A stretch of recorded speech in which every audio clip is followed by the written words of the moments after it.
I grew up in New York City till I was 7, and then we moved to Iowa, where I grew up the rest of the way. And we lived on the edge of town. I raised sheep with Old Testament names like Salome and Jezebel, which I think are great names for sheep. And I showed them at the county fair in boys 4-H. I got a BA degree from the University of Iowa in 1971. And at the same time, or if you remember those years, I protested the war in Vietnam. I was a draft counselor. I co-founded the Women's Liberation Front. This was the second wave of the women's movement, and I was in it. I co-founded the Gay Liberation Front and a lesbian feminist underground newspaper called Ain't I a Woman, which is a Sojourner Truth quote. Wow.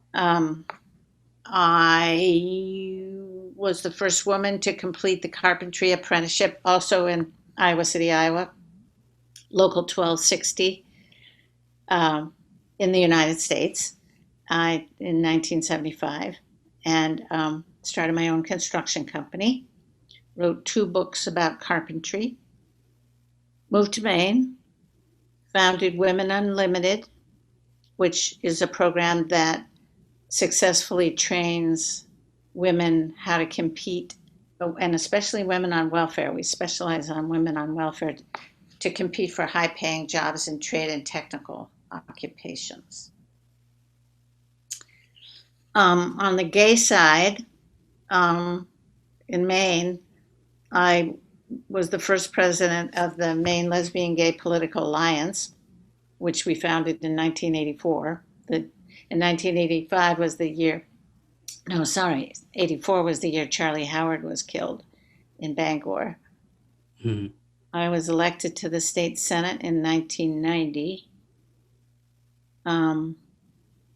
Was the first open lesbian state senator in the U.S. I was the first female constitutional officer of Maine when I was elected treasurer in 1996. And I directed Maine Housing Authority for 7 years and was a city councilor at large for Augusta.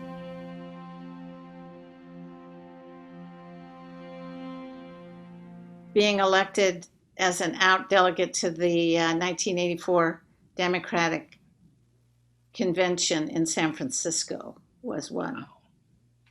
Because that was right when MLGPA had not been formed yet. It was like going to the mountaintop. It was, I got there and there was gay cable news there. This is 1984, Marfine.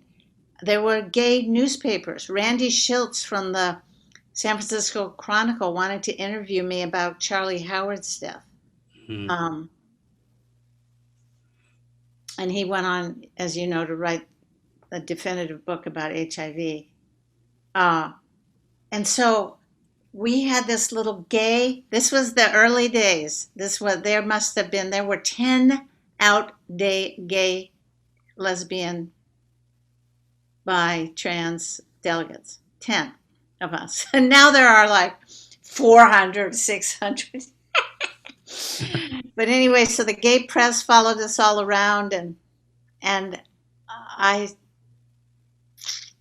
it was an eye-opener about the kind of institutions that our community had created in other parts of the country.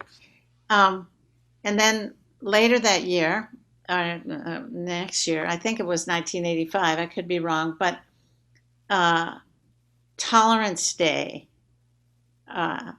was put on by, or tried to put on, by David Solmitz, a teacher of history in Madison, Maine.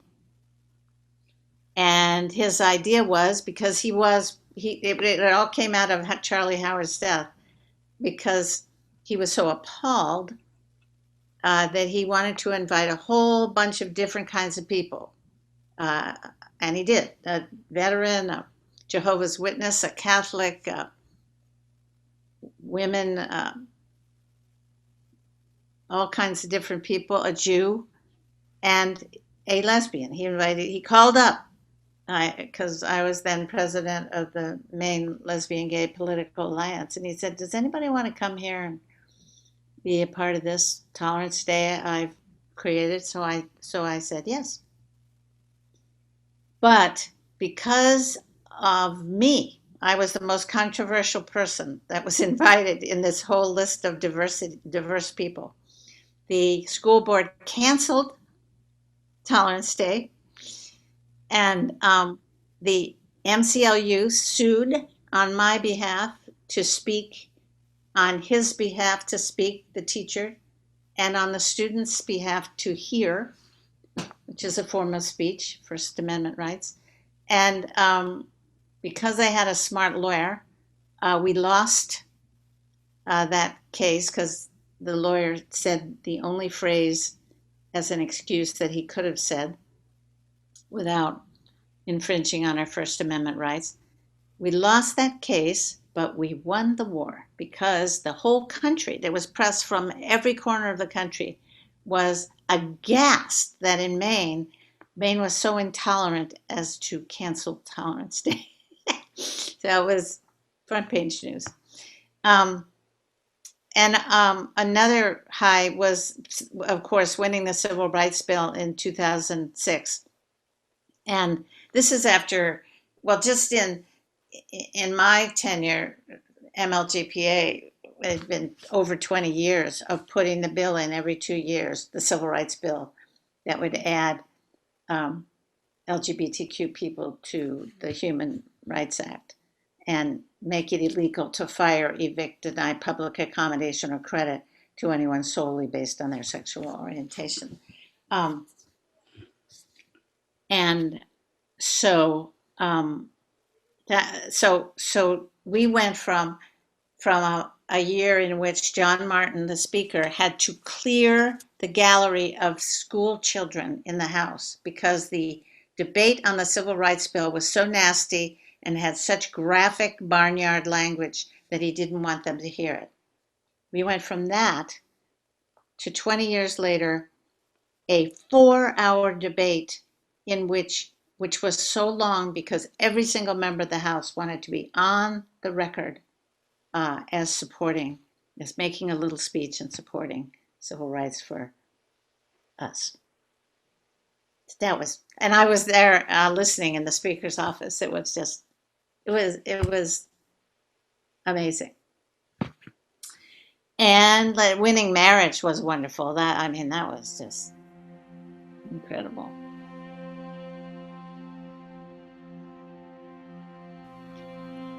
Charlie Howard's death was very challenging. It was a catalyst and just scared people to death at the same time. Because I think people thought up here at the corner of the country, nothing would get past the Piscataqua River, and they thought that about violence. They thought that about HIV too. And Charlie Howard's death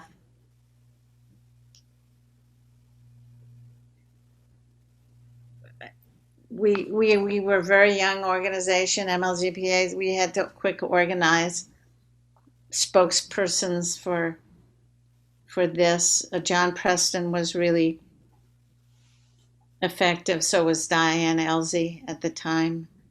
The AIDS epidemic in Maine was incredibly hard because it affected gay men of all classes, of all races, and some heterosexual people in the people with hemophilia. their parents, their grandmothers, and Franny Peabody was an example here, who were straight, and their brothers and sisters who were straight. It was an instant explosion of the number of people who touched the gay community and began to understand our plight and what we needed and know us and love us, come to love us. And that changed the political balance, I think, in Maine, and probably around the country too. I remember I was living in Yarmouth in this little post and beam house that I had built. One Saturday, sunny Saturday, and crying because I could not imagine how I was going to lead our community in MLGPA in this incredible time of hatred and fear and loathing of the gay community, of gay people, gay men especially. And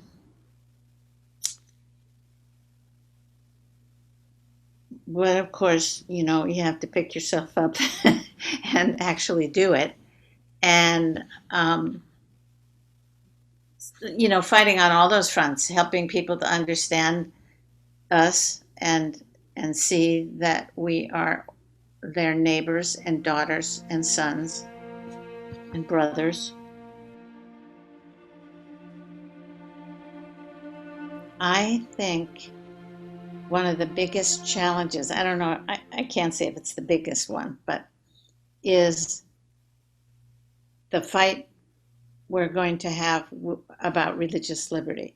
That the right wing has done such a job of creating this, I think, faux issue that somehow us having rights impinges on the rights of Christians, which is a bunch of bunk.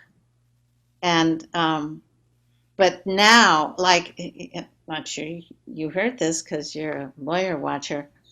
Now we have Supreme Court justices, like I think Gorsuch said it the other day, didn't he? That tension, that created tension by the right wing is now a serious. He talks about it as a serious issue. And that issue also will have allies with the women's movement and the reproductive choice advocates, because the two, I don't know if they impinge, but they go forward together. That we now have Hobby Lobby who can, because of a Supreme Court case, can refuse, a company can refuse to extend in their health plan abortion services or a pregnancy, which I find so insulting. Should be all, anyway, blah, blah, blah. So that's going to be big. And I also think that's sort of on the national level, and also this on the national level. I think our frontiers for before I leave the Supreme Court, I hope I don't see it, but I think we could have our gains erased by them. They could reverse themselves. Although, how long did it take them to reverse Plessy versus Ferguson, which was the, I think, Runaway Slave Act? It took them probably 100 years. And let that be true for us. That it takes them 100 years to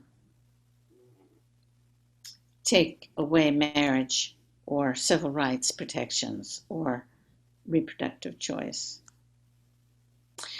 But then the other, for us going forward, so we're going to have to fight a rear guard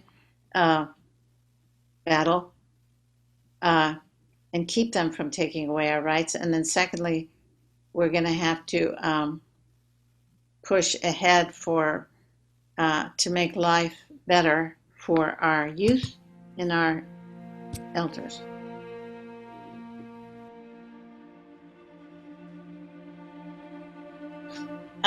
I would pass on. This is advice that I got from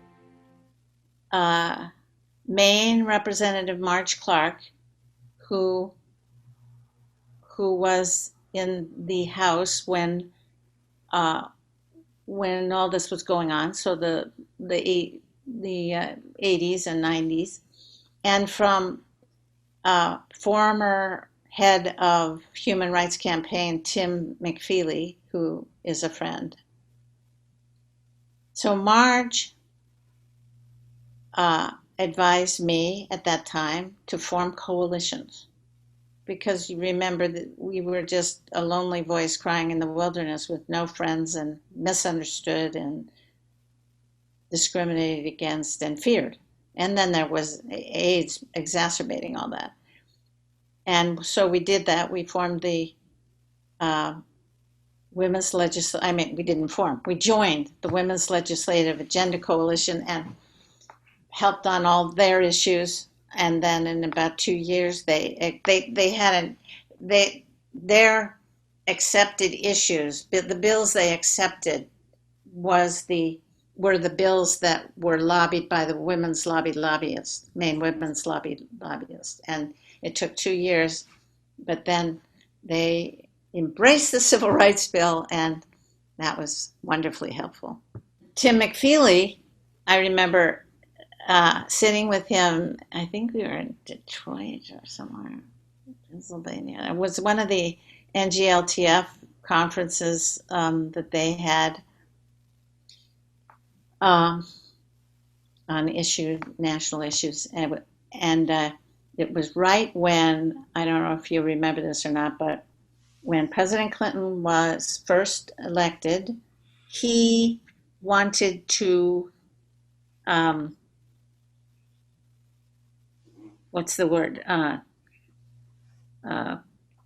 make the military more fair, so the lesbian and gay people were not, did not have to hide as they did at that time, and were not dishonorably discharged, and were allowed to serve their country in the military. And I think he blindly went into this. I know, with an open heart, and ran right into a brick wall and a big to-do and all this agita.